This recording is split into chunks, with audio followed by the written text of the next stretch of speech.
leurs larmes ont séché immédiatement et ils se sont mis à se moquer de lui. Je me représente très bien la scène de ces gens absolus, très sûrs d'eux, qui contestent ce que Jésus vient de dire et qui disent entre eux, elle dort. Qui est ce fils du charpentier, ce prétentieux qui vient nous faire la leçon et nous dire qu'elle dort? Nous, on sait bien qu'elle ne dort pas, on sait bien qu'elle est morte. La preuve, on lui a passé un miroir sur les lèvres et pas la moindre buée. Nous avons le certificat de décès du docteur. Nous avons même le permis d'inhumer. Alors qui est-il, lui, pour nous dire qu'elle n'est pas morte? Et ils se sont moqués de lui. Mes amis, ne vous y trompez pas.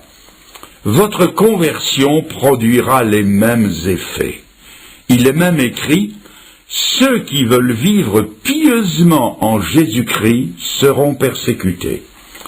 Une conversion ne plaît jamais à ceux qui ont des idées bien arrêtées sur certains aspects de la vie. Ils en savent tant sur la vie qu'ils n'auront que des moqueries à l'égard de votre Jésus. Encore heureux s'ils ne l'appellent pas le petit Jésus. Ils vous répondront: mais enfin, mon cher, mais enfin, c'est raisonnablement et scientifiquement impensable. La vie ne peut pas être bouleversée comme ça, d'un seul coup. Il y a dans la vie des lois bien établies. On doit les suivre. Il faut que jeunesse se passe. Puis on se rangera, puis on se mariera, puis on travaillera, et puis. Ah, c'est qu'ils en connaissent bien plus que Jésus, le prince de la vie. Mais malgré toute leur connaissance, je remarque qu'ils ne peuvent rien changer à leur vie, ni surtout rien changer à l'état du monde. Et finalement, tout ce qu'ils savent faire, c'est se lamenter sur leur vie et pleurer sur le monde. Et chose étrange, il suffit que Jésus-Christ fasse irruption dans la vie de quelqu'un, qu'il vous le retourne de l'intérieur, qu'il bouleverse sa vie de fond en comble, leur prouvant de façon indiscutable qu'ils ont tort, pour qu'immédiatement ils se mettent à se moquer de ce nouveau converti. Soyez sur vos gardes, et ne vous attendez pas à ce que le monde qui se moque de Jésus salue votre conversion par autre chose que des sarcasmes et des colibés. D'ailleurs, plus d'un jeune homme ou plus d'une jeune fille pourra témoigner qu'au lendemain de sa conversion, ils ont fait part à leurs parents de leur joie d'avoir trouvé le Seigneur. Ils ont été reçus de haut, avec des paroles à peu près comme celle-ci. Comment ce galopin qu'on a mis au monde, à qui on a donné le biberon, qu'on a élevé, qui n'a pas encore 20 ans, il viendrait nous apprendre les choses de la vie, lui qui n'y connaît encore rien. Bien sûr, le galopin en question ne connaît peut-être pas toutes les expériences de la vie, mais il connaît la chose qui compte, c'est qu'il était perdu et que maintenant il est sauvé, qu'il était mort et qu'il est revenu à la vie, et que surtout, il connaît celui qui est le prince de la vie. Deuxièmement, il faut savoir aussi que votre conversion ne plaira pas non plus aux gens intéressés, car il y a des gens intéressés. Prenez par exemple le cas du jeune homme qui est assis sur son cercueil.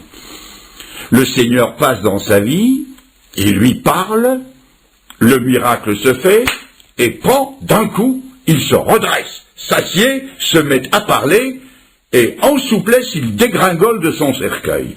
Miracle stupéfiant. Mais avez-vous déjà pensé à la tête qu'a dû faire l'entrepreneur des pompes funèbres? Il a dû diminuer sa note de 50% pour n'avoir fait que la moitié de la cérémonie. Avez-vous pensé à la tête du fossoyeur qui attendait près de son trou et qui, en tapotant sur sa montre bracelet, de peur qu'elle ne soit arrêtée, s'est dit en lui-même: mais qu'est-ce qu'ils font? Ils n'arrivent pas. Il n'a plus eu qu'à reboucher son trou ou attendre un autre client. Ces deux-là n'y ont pas trouvé leur compte dans ces résurrections. Le Christ est un trouble fait, un empêcheur de danser en rond qui vient leur ôter le pain de la bouche. Ce que je viens de dire peut paraître burlesque, mais j'aimerais vous dire ceci. Pensez-vous que votre conversion va faire l'affaire du tenancier de bistrot quand il ne va plus vous voir venir pour boire la nisette le matin, l'apéritif à midi, le pastis à 4 heures et le restant du portefeuille le soir? Vous croyez que ça va faire l'affaire du marchand de pronostics ou de celui qui vend les billets du tiercé quand vous ne vous adonnerez plus aux jeux d'argent et de hasard?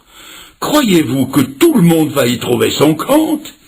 Et ces amis avec qui vous aviez l'habitude le dimanche matin d'aller faire la partie de billard ou la partie de piquet, croyez-vous qu'ils vont être contents quand vous n'irez plus avec eux? L'apôtre Pierre l'avait déjà prévu quand il a écrit dans sa première épître, chapitre 4, verset 4, écoutez cela, « Ils trouvent étrange que vous ne vous précipitiez plus avec eux dans le même débordement de débauche, et ils vous calomnient. » Et sans aller aussi loin, vous croyez que ce frangin, ou cet oncle, ou cette grand-tante, ou ce cousin, qui venait vous visiter tous les dimanches, vous croyez qu'ils vont y trouver leur compte quand vous allez leur dire « J'ai trouvé le Seigneur, et maintenant le dimanche, je vais au culte. Alors, à moins que vous ne vouliez m'y accompagner. » Ils n'y trouveront pas leur compte. Croyez-vous qu'il a trouvé son compte, mon oncle? Un oncle à héritage, par surcroît, quand il est venu me voir un dimanche à l'heure de la réunion, quand il est arrivé, l'oiseau était parti, parce que Fernand le Grand, à l'heure de la réunion, il est à la réunion. Si à l'heure du culte ou de la réunion, vous voulez me trouver chez moi, vous n'avez qu'à prier le bon Dieu pour qu'il m'envoie une bonne bronchite ou pour que je me casse une jambe.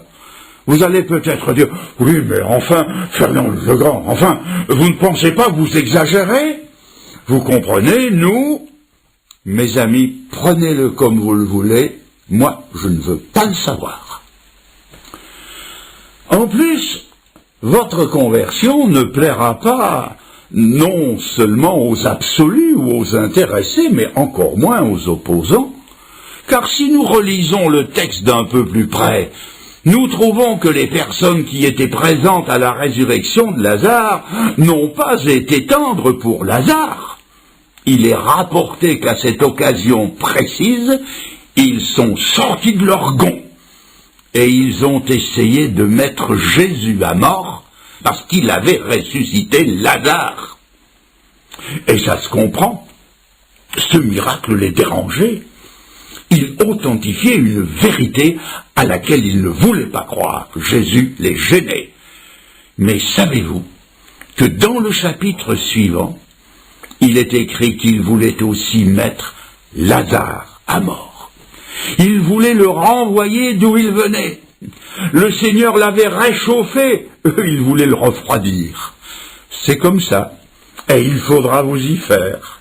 La haine qu'ils ont contre le Maître rejaillit sur celui qui est l'objet de sa sollicitude. Jésus nous l'a dit d'avance, ce qu'ils ont fait au bois vert, ils le feront au bois sec. Alors vous voilà prévenus, mes amis, candidats à la résurrection. Du côté de Dieu, je peux tout vous promettre, tout. Mais du côté des hommes, je ne vous promets absolument rien, rien, si ce n'est l'incompréhension, la moquerie, l'opposition et même parfois la haine. Je vois aussi une autre chose, c'est que le miracle dans les trois cas a été instantané. À l'instant où Jésus a parlé, le miracle s'est fait. Jeune homme, lève-toi.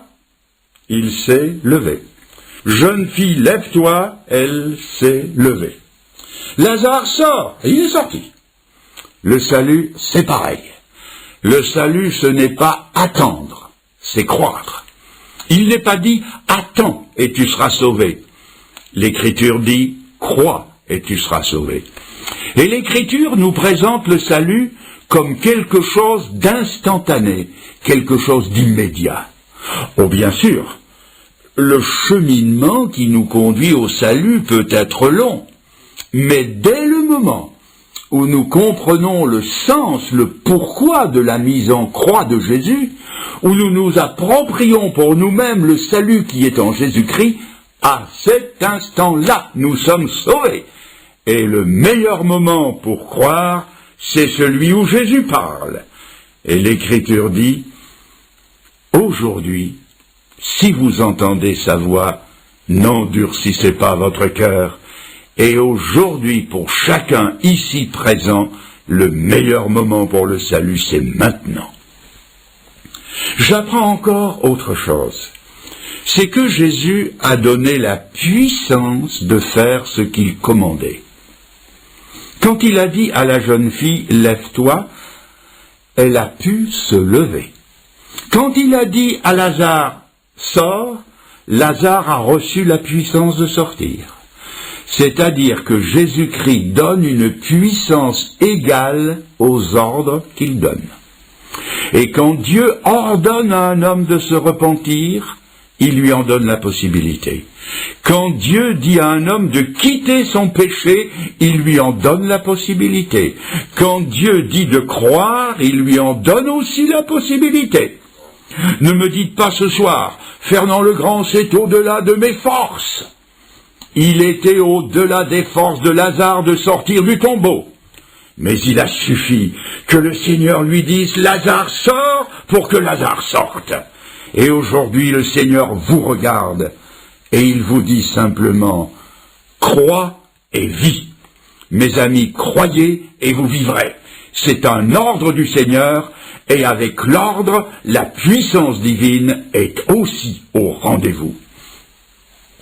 Je voudrais encore vous faire voir l'obéissance spontanée, exempte de calcul de ces trois personnes. Je voudrais vous faire voir ce que les trois n'ont pas fait et ce qu'ils n'ont pas dit. Quand le Seigneur a dit à la petite fille « Jeune fille, lève-toi », la jeune fille n'a pas ouvert un œil plein de sommeil en disant « Oh Seigneur, on est si bien sur ce lit, laisse-moi encore un quart d'heure. » Le jeune homme à qui Jésus a dit « Lève-toi » n'a pas dit « Seigneur, si tu savais comme on est bien porté sur les épaules des copains, tu sais Seigneur, en matière de suspension, Citroën ne fait pas mieux. Seigneur, laisse-moi encore un petit peu jusqu'à l'entrée du cimetière. » Non, bien sûr. Et quand Jésus a dit « Lazare, sort », Jésus n'a pas entendu une voix caverneuse, pleine de sommeil, comme celle d'un étudiant que sa mère appelle le matin « Oh, ça va, j'arrive ». Non, ça s'est fait sur le champ. Ils ont tous les trois obéi spontanément à l'impulsion de l'esprit de vie qui était en eux.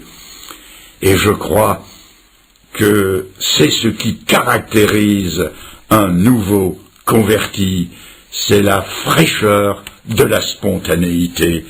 C'est la voix de Dieu au petit Samuel de l'Ancien Testament qui entend « Samuel, Samuel » et il répond « Qui es-tu, Seigneur ?» Ton serviteur écoute. C'est frais, c'est spontané. C'est Saul de Tarse, arrêté sur la route de Damas, qui dit spontanément « Seigneur, que veux-tu que je fasse ?» Ah, la fraîcheur d'une conversion, où l'on obéit sans calcul, où l'on se dépense à fond pour le Seigneur et sans compter.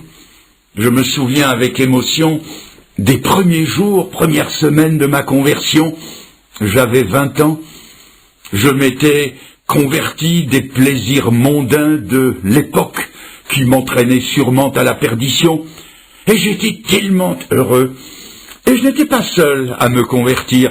Nous étions deux grands copains, deux amis d'enfance, nous avons trouvé le Seigneur en même temps. Et cela va de soi, nous n'étions pas très instruits des choses de Dieu, nous n'y connaissions rien. Nous avions trouvé le salut en allant dans une église, une assemblée évangélique à quelques 45 kilomètres de chez nous, C'est-à-dire que tous les dimanches, pour aller au culte, il nous fallait faire 90 kilomètres aller-retour.